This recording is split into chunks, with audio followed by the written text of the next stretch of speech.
We're going to continue with The Murders in the Rue Morgue by Edgar Allan Poe.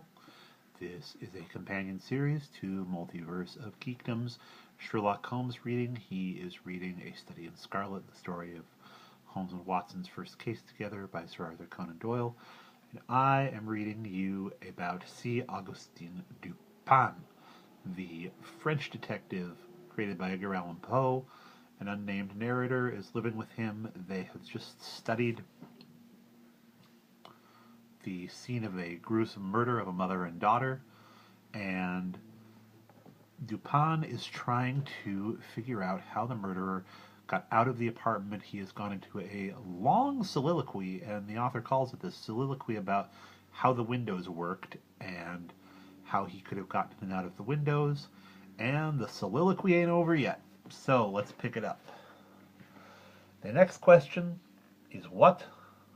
The next question is that of the mode of descent. Upon this point I had been satisfied in my walk with you around the building. About 5 feet and a half from the casement in question there runs a lightning rod. From this rod it would have been impossible for anyone to reach the window itself, to say nothing of entering it. I observed, however, that the shutters of the fourth story were of a peculiar kind, called by Parisian carpenters ferrades. Ferrades. A kind rarely employed in the present day, but frequently seen upon the very old mansions at Lyons and Bordeaux. They are in the form of an ordinary door, a single, not a folding door, except that the upper half is latticed or worked in open trellis, thus affording an excellent hold for the hands.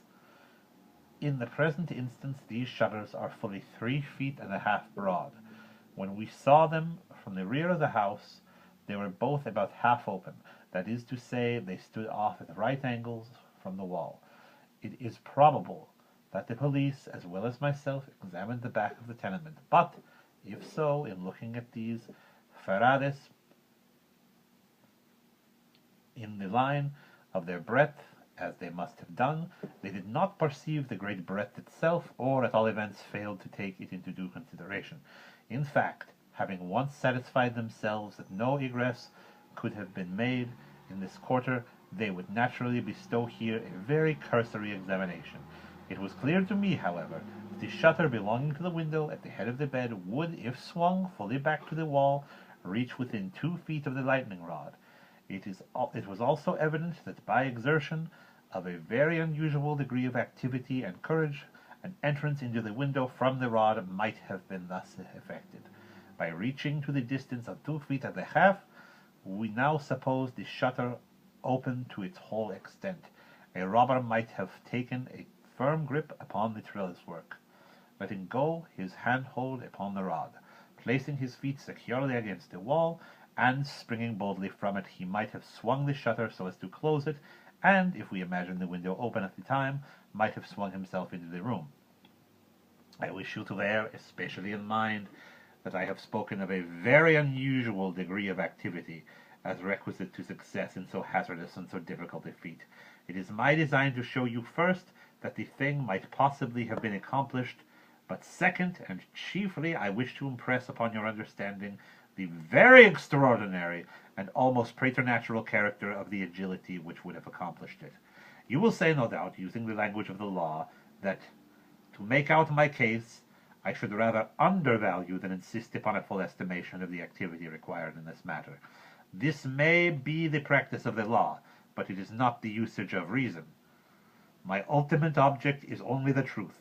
My immediate purpose is to lead you to place in juxtaposition that very unusual activity of which I have just spoken, with that very peculiar, shrill, or harsh, and unequal voice, about whose nationality no two persons could be found to agree, and in whose utterance no syllabification could be detected. As these words, and a vague half-formed conception of the meaning of Dupin, flitted over my mind, I seemed to be upon the verge of comprehension, without power to comprehend, as men at times find themselves upon the brink of remembrance, without being able in the end to remember. My friend went on with his discourse. "You will see," he said, "that I have shifted the question from the mode of egress to that of ingress. It was my design to suggest that both were effected in the same manner at the same point. Now let us revert to the interior of the room. Let us survey the appearances here. The drawers of the bureau, it is said, have been rifled, although many articles of apparel still remain within them. The conclusion here is absurd. It is a mere guess, a very silly one and no more. How are we to know that the articles found in the drawers were not all these drawers had originally contained? Madame l'Espagne and her daughter lived an exceedingly retired life, saw no company, seldom went out, had little use for numerous change of habiliment. Those found were at least as good quality as any likely to be possessed by these ladies. If a thief had taken any, why did he not take the best? Why did he not take all? In a word, why did he abandon 4,000 francs in gold to encumber himself with a bundle of linen? The gold was abandoned.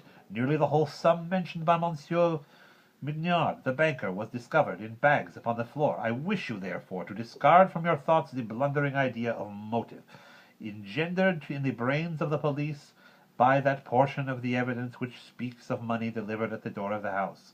Coincidence 10 times as remarkable as this, the delivery of the money, and murder committed within 3 days upon the party receiving it, happened to all of us every hour of our lives without attracting even momentary notice. Coincidences in general are great stumbling blocks in the way of that class of thinkers who have been educated to know nothing of the theory of probabilities.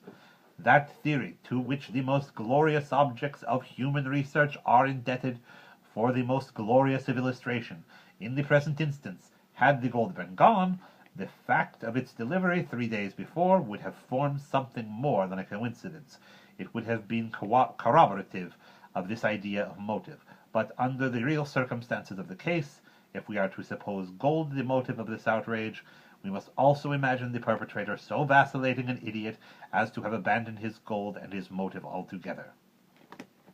Keeping now steadily in mind the points to which I have drawn your attention, that peculiar voice, the unusual agility, and the startling absence of a motive in the murder so singularly atrocious as this, let us glance at the butchery itself. Here is a woman strangled to death by manual strength, and thrust up a chimney, head downward. Ordinary assassins employ no such modes of murder as this. Least of all do they thus dispose of the murdered.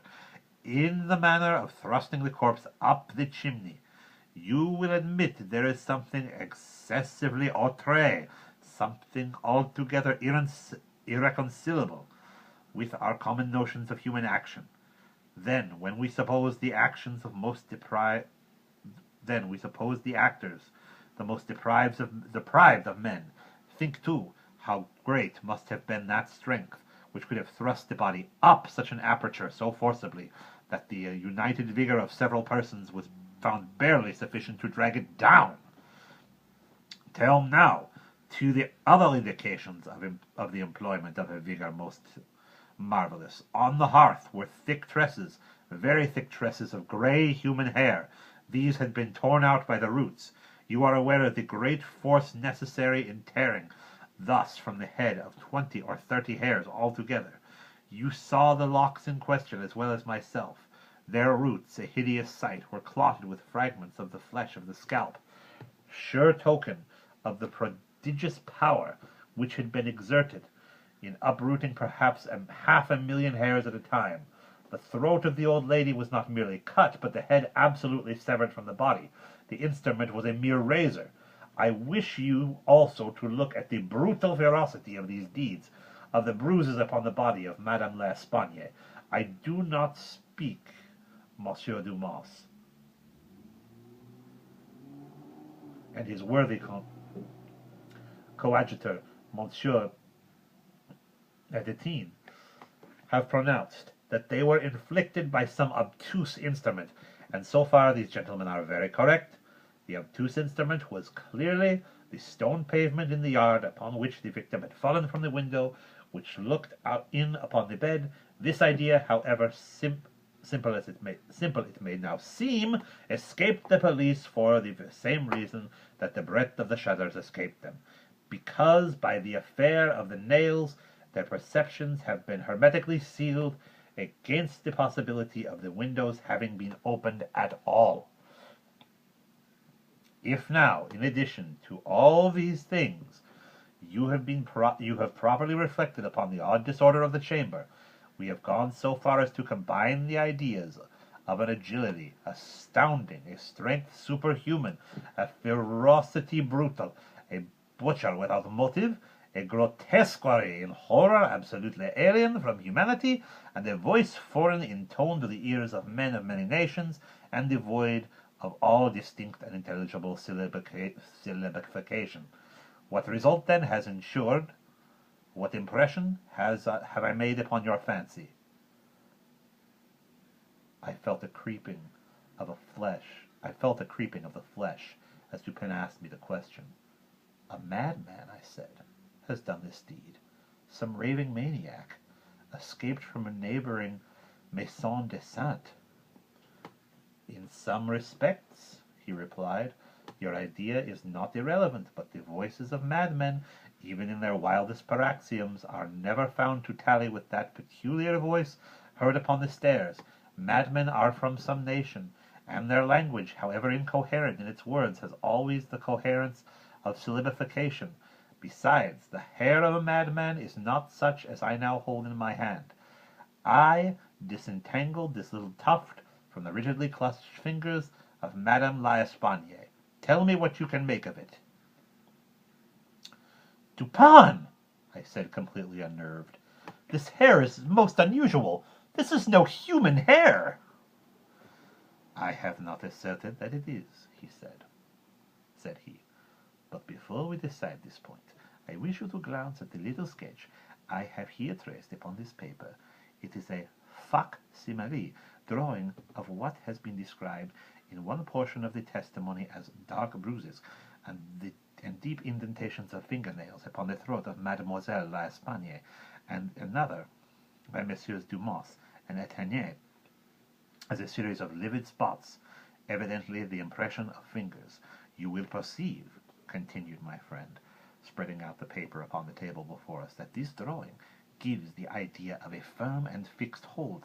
There is no slipping apparent. Each finger has retained, possibly until the death of the victim, the fearful grasp by which it originally embedded itself. Attempt now to place all your fingers at the same time in their respective impressions as you see them. I made the attempt in vain. We are possibly not giving this matter a fair trial, he said. The paper is spread out upon a plain surface, but the human throat is cylindrical. Here is a billet of wood, the circumference of which is about that of a throat. Wrap the drawing around it and try the experiment again. I did so, but the difficulty was even more obvious than before. This, he said. This, I said, is the mark of no human hand. Read now, replied Dupin, this passage from Cuvier. It was a minute, anatomical, and generally descriptive account of the large fulvous orangutan of the East Indian Islands, the gigantic stature, the prodigious strength and activity, the wild ferocity, and the imitative propensities of these mammals are sufficiently well known to all. I understood the full horrors of the murder at once, and there we will pause.